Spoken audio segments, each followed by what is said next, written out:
কিয়ামতের ময়দানে পুরা জমিনটাকে আল্লাহ কবজায় নিয়ে নিবেন। ওয়ায়াতফিস সামাওয়াতি বিয়ামিনি, আসমান গুলারে পেঁচাইয়া, আসমান একটা বলে নাই, আল্লাহ বলেন আসমান গুলোকে পেঁচাইয়া, নবীজি বলেন সবগুলো আসমান পেঁচাইয়া আল্লাহ তার কুদরতি ডান হাতের মধ্যে রাখবেন। জমিন কবজায়, পুরা জমিন, আসমান ডান হাতে। সবাইরে বলবে আনাল মালিক, এই তাকাও আমি বাদশাহ। সবাইকে বলবে তাকাও আমি বাদশাহ। এবার বলবে আইনা মুলুকুল, আর কই দুনিয়ার রাজা বাদশারা কোথায়? আসমান হাতে রাখবে, জমিন কবজায় নিয়ে বলবে কোথায় রাজা বাদশারা? তাকায় দেখো বাদশাহ কারে কয়, আমি বাদশাহ। তো কিয়ামতের ময়দানে আল্লাহ পাক রব্বুল আলামিন এইভাবে বলবেন আমি বাদশাহ। ময়দানটা এত ভয়ঙ্কর হবে, জাহান্নামীদের ঘাম 70 গজ পর্যন্ত ছড়িয়ে যাবে। জাহান্নামীদের ঘাম কি পরিমাণ ছড়াবে হাদিস শুনেন, সহিহ বুখারীর 6532 নম্বর হাদিসের বর্ণনা। ক্বালা রাসূলুল্লাহি সাল্লাল্লাহু আলাইহি ওয়াসাল্লাম ইয়ারাকুন নাস ইয়াওমাল কিয়ামা হাত্তা ইয়াযহাবা আরাকুহুম 70 যিরাআ। নবীজি বলেন কিয়ামতের ময়দানে মানুষ ঘামিয়ে যাবে, এত পরিমাণ ঘামাবে, হাত্তা ইয়াযহাবু আরাকুহুম 70 যিরাআ, তাদের ঘাম 70 গজ পর্যন্ত ছড়িয়ে যাবে। শুধু তাই না, হাত্তা ইয়াবলুগা আযানাহুম ওয়া ইউলজিমুহুম হাত্তা ইয়াবলুগা আযানাহুম। কয় জানোনি কি পরিমাণ পর্যন্ত ঘাম হবে? ঘাম হইতে হইতে এত পরিমাণ ঘাম হবে, ওই ঘামের মধ্যে হাবুডুবু খাবে, চেহারাটা একবার নিচে যাবে, এক পর্যায়ে কান পর্যন্ত, কান আর চেহারাগুলা, নাকগুলা একবার ঘামের নিচে যাবে, আবার ঘামের উপর উঠবে। এইভাবে ভয়ঙ্কর পরিস্থিতির মধ্যে পড়বে, শুধু নিজেদের ঘামের মধ্যে, নিজেদের ঘামে। এ অবস্থা হবে জাহান্নামীদের, নিজেদের ঘামে। অবস্থা কতটা ভয়াবহতা, নবীজি এক হাদিসে বলে মানুষ তোমরা যদি জানতা কতটা ভয়াবহতা, তিরমিজির 2312 নম্বর হাদিস, তোমরা যদি জানতা ভয়াবহতাটা কি জিনিস তো সব জঙ্গলে চলে যাইতা। কোথায়? ভয়ে গিয়া জঙ্গলে একা একা বসে থাকতা, তোমার যেন কেউ ডিস্টার্ব না করে। অর্থাৎ তুমি একা একা আল্লাহর ইবাদত করতা আর চিন্তা করতা কখন আল্লাহর কাছে যাব। আল্লাহর কাছে আশ্রয় নেওয়ার জন্য তোমরা জঙ্গলে চলে যাইতা। এটার ভয়াবহতা যদি তোমরা জানতা। ক্বালা রাসূলুল্লাহি সাল্লাল্লাহু আলাইহি ওয়াসাল্লাম, তিরমিজির 2312 নম্বর হাদিসে নবীজি সাল্লাল্লাহু আলাইহি সাল্লাম বলেন, আন আবি যার রাদিয়াল্লাহু তাআলা আনহু ক্বাল ক্বালা রাসূলুল্লাহি সাল্লাল্লাহু আলাইহি ওয়াসাল্লাম, নবীজি বলেন আরামা লা তারাউনা, শোনো আমি এমন জিনিস দেখি যা তোমরা দেখো না। ও আসমাউ মা লা তাসমাউনা, আমি এমন জিনিস শুনি যা তোমরা শোনো না। এরপর আল্লাহ নবী বলেন শোনো তোমরা, আত্তাতিস সামা ওয়া হুক্কালাহা আনতা ইত্ত, জানো নি আকাশে কটকট শব্দ হচ্ছে, আর এই কটকট শব্দ হওয়াটা আকাশের জন্য, এটা কোনো খারাপ কিছু না, এটা করাটা তার হক। আকাশ কটকট শব্দ করতেছে, এটা বিকট শব্দ করতেছে, কি জানি ঘটে যাবে। এই যে শব্দ করাটা এটা আকাশের হক, এটা সমস্যা না, আকাশ করতেই পারে এমনটা। এরপর আল্লাহ নবী বলেন ফিহা মাউদিউ আরবাঈ আসাবিআ, আকাশের মধ্যে এমন 4 আঙ্গুল পরিমাণ জমিন, এমন 4 আঙ্গুল পরিমাণ জায়গাও ফাঁকা নাই। ইল্লা ওয়া মালাকুন ওয়াদিউন জাবহাতাহু সাজিদান লিল্লাহ, 4 আঙ্গুল পরিমাণ জায়গাও ফাঁকা নাই, এক একজন ফেরেশতা আল্লাহর দরবারে সিজদা দিয়ে আছে। 4 আঙ্গুল পরিমাণও ফাঁকা পাবে না, ফেরেশতা সিজদা আছে। নবীজি কয় আকাশে কি একটা শব্দ হয়? কয় শব্দ হওয়াটা দোষের না, জানো আমি শুনি তোমরা শোনো না। এরপরে নবীজি সাল্লাল্লাহু আলাইহি সাল্লাম বলে লাউ আ'লামু মা লাউ তা'লামুনা মা আ'লামু, এ সাহাবীগণ আমি যা জানি তোমরা যদি তা জানতে, লাদাহিকতুম কালিলা ওয়া লাবাকাইতুম কাসীরা, তাহলে তোমরা কম হাসতে আর বেশি বেশি কান্না করতে। আমি যা জানি তোমরা যদি জানতে তো তোমরা কম হাসতে আর বেশি বেশি কান্না করতে। এরপর আল্লাহ নবী বলেন ওয়া তালাজ্জাতুম বিন নিসা, এরপর নবীজি বলেন তোমরা যে তোমাদের বিবিদেরকে নিয়ে আনন্দ উল্লাস করো, এই যে আনন্দ উল্লাস করাটা আমি যা জানি তোমরা যদি জানতা, এই আনন্দ উল্লাস তোমরা বাদ দিয়ে ওয়ালা খরাজতুম ইলা সুউদাতি তাজআরুনা ইলাল্লাহ, আল্লাহর কাছে আশ্রয় চাওয়ার জন্য তোমরা সবাই বাগানে চলে যাইতা। আমি যা জানি তোমরা যদি জানতা, একটু ভাববেন ডেলি যে নবী কি বললেন, যে আমি যা জানি তোমরা যদি জানতা তাহলে বেশি বেশি কানতা, কম হাসতা। এমনকি আনন্দ উল্লাস ছেড়ে বিবির থেকে মাঝে মাঝে বাগানে চলে যেতা, জঙ্গলে চলে যেতা আল্লাহর আশ্রয় চাওয়ার জন্য। আর কি বলতা জানো? তুমি বলতা লাওয়াদিত্তু, হায় আমার আশা আমি যদি গাছ হয়ে যেতাম, তুদদু, যে গাছটা কেটে ফেলা হতো, যেটা বাস কাটার পরে এটারে পুরানো হয়ে গেছে, বাস শেষ, আর কোনো হিসাব নিকাশ নাই। তুমি এটা বলতা, হায় আমি যদি গাছ হয়ে যেতাম, আমাকে কেটে ফেলা হতো, তো আমি শেষ হয়ে যেতাম, আমার আর হাসরে দাঁড়ানো লাগতো না। রাসূলুল্লাহ সাল্লাল্লাহু আলাইহি সাল্লাম বলেন আমি যা জানি এটা যদি তোমরা জানতা তো তোমাদের অবস্থা এই হইতো। কিয়ামতের ভয়াবহ অবস্থা থেকে আল্লাহ আমাদেরকে হেফাজত করেন। কিয়ামতের ময়দানে সবচেয়ে ভয়ঙ্কর অবস্থা যাদের হবে তাদের মধ্যে একদল হলো যারা বক্তা, ওয়াজ করে, বক্তৃতা দেয়, বক্তা।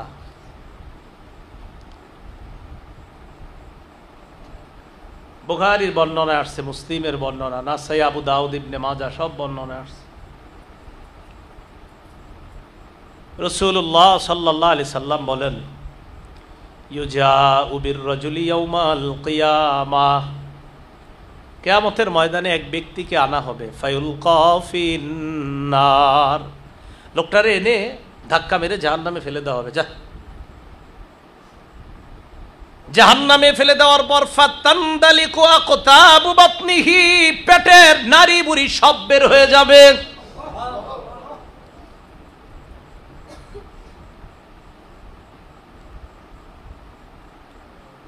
ইয়াদুরু হাওলাহা কামা ইয়াদুরুল হিমারু বিররাহা, গাদা যেমন চাক্কির পাশে ঘোরাঘুরি করে তেমনি ভাবে ওই ব্যক্তিটা তার নারী বুড়িগুলার পাশে ঘুরতে থাকবে, নিজেই দেখবে নারী বুড়িগুলা এটার পাশে ঘুরবে। ফায়াজতামিউ ইলাইহি আহলুন নার, অন্যান্য জাহান্নামীরা তার কাছে আসবে। অন্যান্য জাহান্নামীরা কি শান্তিতে আছে? আরে জাহান্নামীরা কি শান্তিতে? অন্য জাহান্নামীরাও ভয় পাইয়া এর কাছে আসবে, কি রে এর এই অবস্থা কা।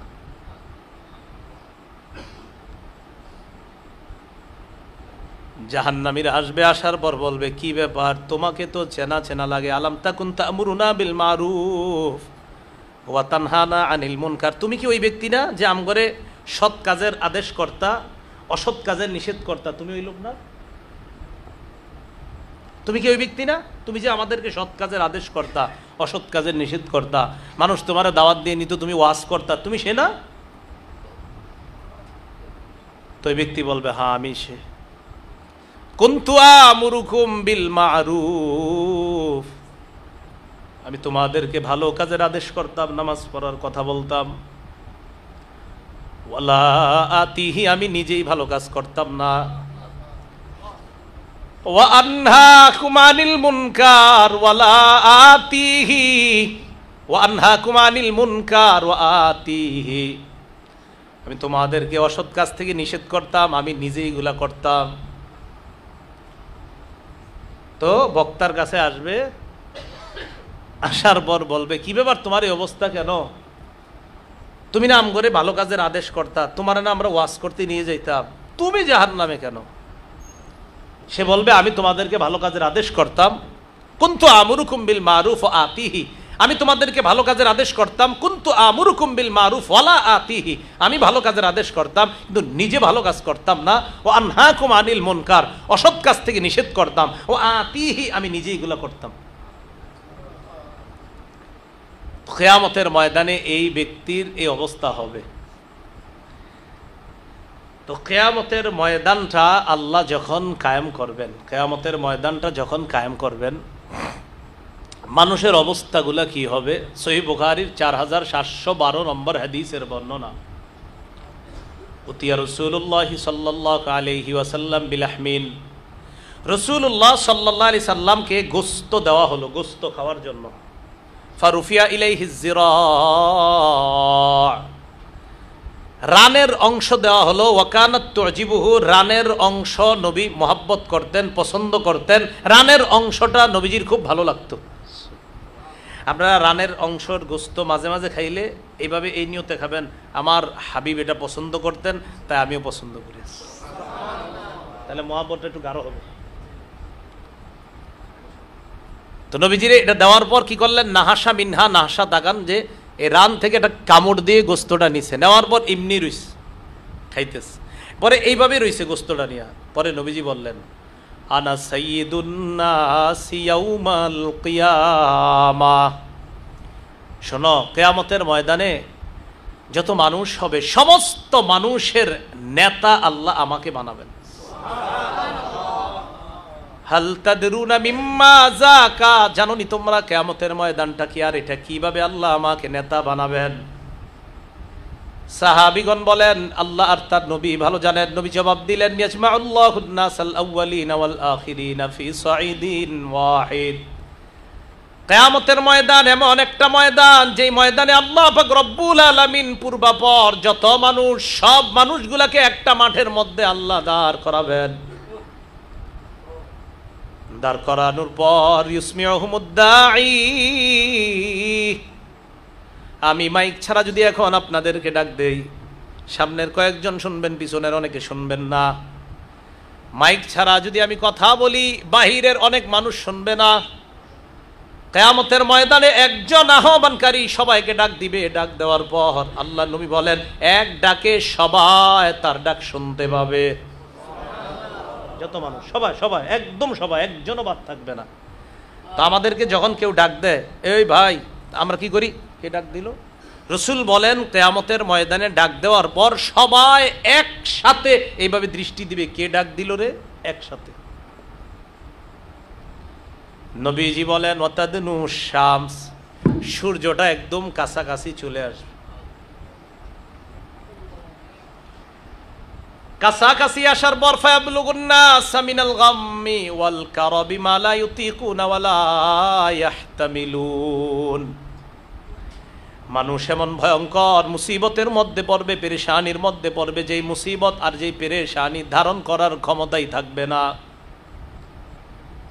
ফায়াকুলু বাদুন নাসি লিবাদিন, একদল আরেক দলকে বলবে, আলাইকুম বিআদাম আলা তারাউনা ইলা মা নাহনু ফিহি আলা তানজুরুনা ইলা মা ক্বাদ বালাগনা মিনাল গাম্মি ওয়াল কারাব।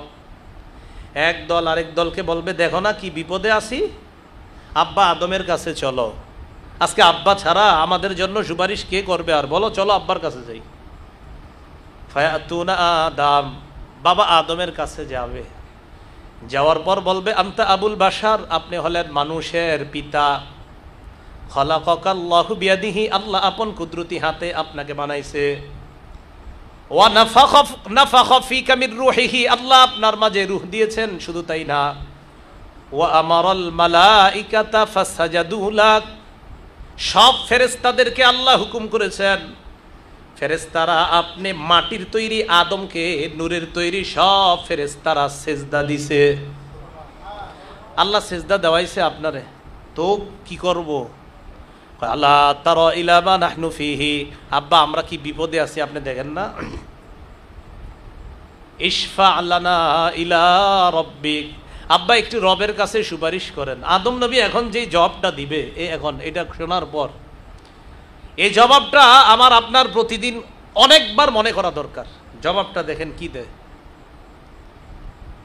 আদম নবী জবাব দিবে, ইন্না রাব্বী কদ গাদিবাল ইয়াউমা গাদবান লাম ইয়াগদাব ক্বাবলাহু মিসলা ওয়া লা ইয়াগদাব বাদাহু মিসলা।